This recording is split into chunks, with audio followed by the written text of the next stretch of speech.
DCC പുനഃസംഘടനയിൽ കൂടിയാലോചന നടത്താത്തതിൽ കോൺഗ്രസ് എംപിമാർക്ക് അതൃപ്തി. കണ്ണൂർ, കോഴിക്കോട്, മലപ്പുറം, തൃശൂർ ഒഴികെ 10 അധ്യക്ഷന്മാരെ മാറ്റാനാണ് നേതൃത്വത്തിന്റെ ആലോചന. കെ സുധാകരൻ ഉൾപ്പെടെയുള്ള എംപിമാരും ഇതിനെ പിന്തുണയ്ക്കുന്നുണ്ട്. എറണാകുളം DCC അധ്യക്ഷനെ മാറ്റേണ്ടെന്നും ചടുലമായ പ്രവർത്തനമാണ് ഷിയാസ് നടത്തുന്നതെന്നും ഹൈബി ഈഡൻ പറഞ്ഞു. ചെന്നിത്തലയും പുനഃസംഘടന യോഗത്തിലെത്തി. KPCC-യുമായി ബന്ധപ്പെട്ട് അതിൻ്റെ പുനഃസംഘടനയുമായി ഞങ്ങളുടെ അഭിപ്രായമാണ് ഞങ്ങൾ രേഖപ്പെടുത്തിയിട്ടുള്ളത്.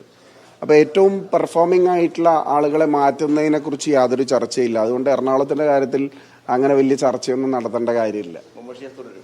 ഇന്ന് ഞാൻ പറഞ്ഞില്ല, KPCC പ്രസിഡന്റ് അല്ല പറയേണ്ടത്. ഞങ്ങളുടെ അഭിപ്രായം രേഖപ്പെടുത്തിയിട്ടുണ്ട്. എറണാകുളത്തെ സംബന്ധിച്ച് ചടുലമായ സംഘടനാ പ്രവർത്തനം നടക്കുന്ന ഒരു ജില്ലയാണ് ഏറ്റവും താഴെത്തട്ടിൽ. അതുകൊണ്ട് തന്നെ ഞങ്ങളതിൽ DCC പ്രസിഡന്റിന് മാറ്റുന്നൊരു കാര്യം ചർച്ചയിലേ ഇല്ല.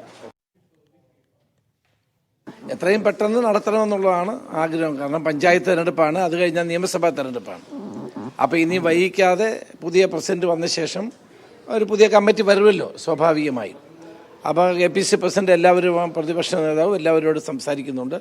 അത് കഴിഞ്ഞ് ആ ഒരു ലിസ്റ്റ് AICC-ക്ക് സബ്മിറ്റ് ചെയ്യും. അതാണല്ലോ അതിൻ്റെ ഒരു രീതി. അതാണല്ലോ കുറച്ചു പേർക്ക് അവസരം കൊടുക്കേണ്ടി വരുമല്ലോ സ്വാഭാവികമായിട്ടും.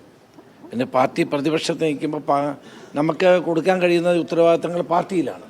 അപ്പോൾ സ്വാഭാവികമായും പാർട്ടിക്കകത്തുള്ള ആളുകൾക്ക് വേണ്ടത്ര പ്രാധാന്യം കൊടുത്ത് പാർട്ടിയെ നയിക്കാൻ കഴിവുള്ളവർക്ക് ചുമതല കൊടുത്ത് മുന്നോട്ട് പോവുക എന്നുള്ളതാണ് സാധാരണഗതി സ്വീകരിക്കുന്ന സമീപനം. ധനസുബോധ് ചേരുന്നു. സുബോധ്, ഒരു സമ്പൂർണ്ണ മാറ്റത്തിന് സാധ്യതയുണ്ടോ? എങ്ങനെയാണ് അന്തിമ ചർച്ചകൾ തുടരുന്നത്?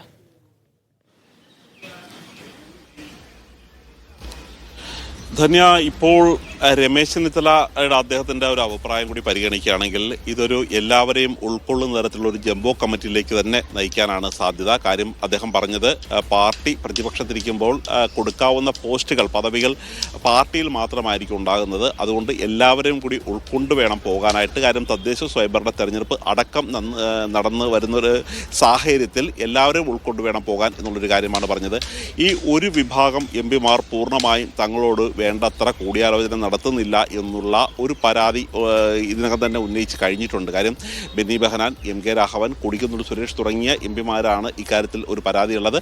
ഇക്കാര്യം നേരിട്ട് വന്ന് കൊടിക്കുന്നിൽ സുരേഷ് സൂചിപ്പിക്കുകയും ചെയ്തിരുന്നു. കാര്യം കൊല്ലം DCC അധ്യക്ഷനെ മാറ്റുന്ന കാര്യം പോലും തന്നോട് വേണ്ട രീതിയിൽ ആലോചിച്ചിട്ടില്ല.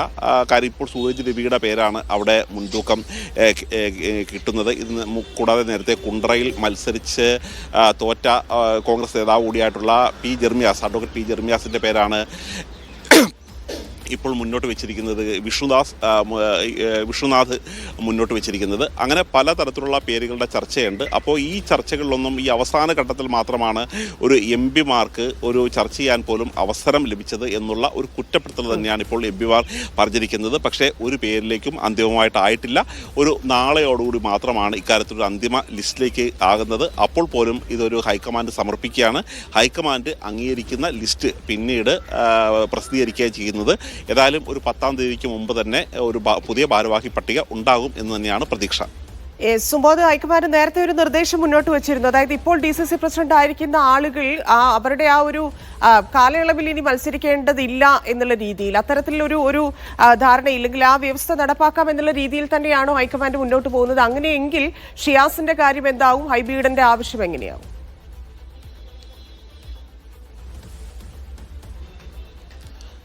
ധനിയ, ഇവിടെ ഒരു പ്രത്യേകത എന്ന് പറയുന്നത്, കാര്യം ഒരു DCC പ്രസിഡന്റായിട്ട് ആദ്യത്തെ ഒരു 2.5 വർഷം ആണ് അവർ പറയുന്നത് ഇത്തരത്തിലുള്ളൊരു മത്സര വിലക്കുള്ളത്. പക്ഷേ ഇപ്പോൾ ഷിയാസ് ആയാലും VS ജോയ് ആയാലും പ്രവീൺ കുമാർ ആയാലും ഇവരെല്ലാവരും ആ ഒരു ടേം പൂർത്തിയാക്കി കഴിഞ്ഞവരാണ്. മാത്രമല്ല ഇതിനകത്ത് കുറച്ചുകൂടി